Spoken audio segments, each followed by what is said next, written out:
ধরেন ইসলামও আছে, মুসলিম মাশাআল্লাহ আলহামদুলিল্লাহ, আর 2 নম্বর সুস্থ আছেন আর নিরাপদ আছে সৌদি আরবে, শারীরিকভাবে সুস্থ, মানসিকভাবে সুস্থ আর নিরাপদ, আলহামদুলিল্লাহ চলাফেরা করছি, নিরাপদ ইফতার ক্যাম্পে এসছি। কিন্তু এত অভাবে যে পকেটে একটা রিয়ালও নেই, পকেটে একটা রিয়ালও নেই, সাহরি যে কি খাবো গিয়ে তাও নেই, যদি এমনটা থাকে তাহলে কি সুখ আছে? গুরুত্বপূর্ণ তাহলে এই সচ্ছলতার নিয়ামত। সচ্ছলতা মানে এই নয় যে অনেক পয়সা, কিন্তু সচ্ছলতা মানে আমার গোটা মাস সংসার চালাতে কোনো অসুবিধা যান না, কারো কাছ থেকে একটা পয়সা ধার করজ না নিতে হয়, ব্যাস।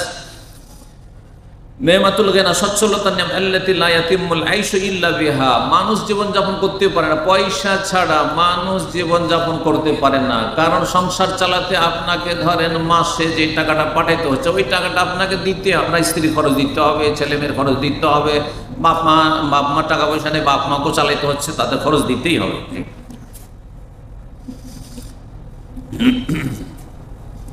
এখন আফিয়াতের দোয়া সম্পর্কে, এই আফিয়াত মানে কি বললাম? সার্বিক সুস্থতা এবং নিরাপত্তা, সুস্থতা আর নিরাপত্তা।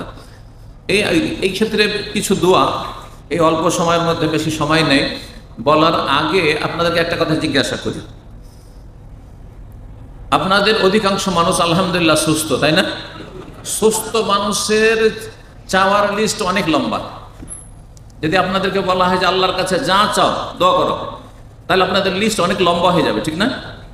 আল্লাহ কি আমাকে জান্নাত দাও, তাই না? আল্লাহ আমাকে সুখে রাখো, সুস্থ রাখো, ঠিক না? তারপরে নিরাপদ রাখো, রুজিতে বরকত দাও, আচ্ছা ছেলে মেয়ে দাও, ছেলে মেয়ে না থাকলে ছেলে মেয়ে আছে, ছেলে মেয়েগুলো মানুষ করা তৌফিক দাও, ইত্যাদি ইত্যাদি। যার বিয়ে শাদী হয়নি বিয়ে শাদী ইত্যাদি, কারো মানসিক অশান্তি আছে, কারো পারিবারিক অশান্তি আছে, ইত্যাদি আল্লাহ দূর করে দাও। মানে লিস্ট লম্বা হয়ে যাবে চাওয়ার। কিন্তু একজন অসুস্থ মানুষকে যদি বলা হয় যে তুমি তো অসুস্থ, তুমি তোমার লিস্ট পেশ করো, অসুস্থ অবস্থায় তোমার আল্লাহর কাছে দোয়ার লিস্ট পেশ করো, তাহলে সে কোন দোয়া করবে বলেন? একটি শুধু দোয়া, ওর একটা ছাড়া কোনো ফিকিরই নেই। ওই স্ত্রীর কথা ভুলে গেছে, ছেলে মেয়ের কথা ভুলে গেছে, বাপ মায়ের কথা ভুলে গেছে, চাকরি বাকরি ভুলে গেছে, হ্যাঁ ওই কতদূর চিন্তা করার আমার সময় নেই। একটি দোয়া শুধু সবসময় মনের দোয়া, কি? যে আল্লাহ তুমি আমাকে ভালো করে দাও, আল্লাহ তুমি আমাকে ভালো করে দাও। কত গুরুত্বপূর্ণ কথাটা চিন্তা করুন। একজন অসুস্থ মানুষের দোয়া চাওয়া পাওয়া শুধু একটি, যে আল্লাহ আমাকে আগে ভালো করে দাও, আল্লাহ আমাকে সুস্থ করে দাও। আর সুস্থ মানুষের চাওয়ার শেষ নেই, চাওয়ার শেষ নেই, এইটা দাও, সেইটা দাও, ওইটা দাও, ওইটা দাও, ঠিক না? কত বড় নিয়ামত তাহলে চিন্তা করো, সুস্থতার নিয়ামত আর আফিয়াতের নিয়ামত। এই আফিয়াত যে এত গুরুত্বপূর্ণ, সেই জন্য আব্বাস রাদিয়াল্লাহু তাআলা, তিরমিজিতে হাদিসটি রয়েছে, আব্বাস রাদিয়াল্লাহু তাআলা একদিন আসলেন রাসূলুল্লাহ সাল্লাল্লাহু আলাইহি ওয়াসাল্লামের কাছে, ভাতিজার কাছে এসে বলছেন যে ভাতিজা, একটি আমাকে এমন দোয়া শিখিয়ে দাও যেই দোয়া আমি করব, স্পেশাল একটি দোয়া শিখিয়ে দাও। তো রাসূলুল্লাহ সাল্লাল্লাহু আলাইহি ওয়াসাল্লাম একটা শব্দের দোয়া শুধু শিখাচ্ছেন, ইয়া আম্মে সালিল্লাহাল আফিয়া, চাচা আল্লাহর কাছে আফিয়াত চান আপনি, মানে সার্বিক নিরাপত্তার সুস্থতা তলব করুন, আফিয়াতের দোয়া করুন। বলছেন যে কয়েকদিন হয়ে গেল, তারপর আবার গিয়েছি, যে একটা দোয়া তো শিখলাম, ওইটি এটা তো আমার জানা নাই মোটামুটি যে আফিয়াত চাই, কিন্তু এত গুরুত্বপূর্ণ এটা তার ধারণা ছিল না। কয়েকদিন পর আবার গিয়েছি, গিয়ে বলছে যে ভাতিজা একটা দোয়া শিখিয়ে দাও, যে দোয়াটা আল্লাহর কাছে আমি করবো, স্পেশালি করবো। বলছে এই আম্মে সালিল্লাহুল আফিয়া, আবার ওই দোয়া, 3 দিন করে ওই একই দোয়া শিখাচ্ছেন। তারপরে তখন বলছে যে ভাতিজা তুমি ডেইলি তো ওই একটাই দোয়াই শিখাচ্ছ, তুমি 3 দিন হয়ে গেল শুধু একটাই দোয়া। বললেন রাসূলুল্লাহ সাল্লাল্লাহু আলাইহি ওয়াসাল্লাম যে চাচা, এই আফিয়াত সার্বিক নিরাপত্তা আর সুস্থতার চাইতে বড় নিয়ামত কিছু নাই, সুতরাং এই দোয়া করো। রাসূলুল্লাহ সাল্লাল্লাহু আলাইহি ওয়াসাল্লামের আরেকটি হাদিসে দোয়া রয়েছে, সকাল সন্ধ্যার জিকির আজকার রয়েছে।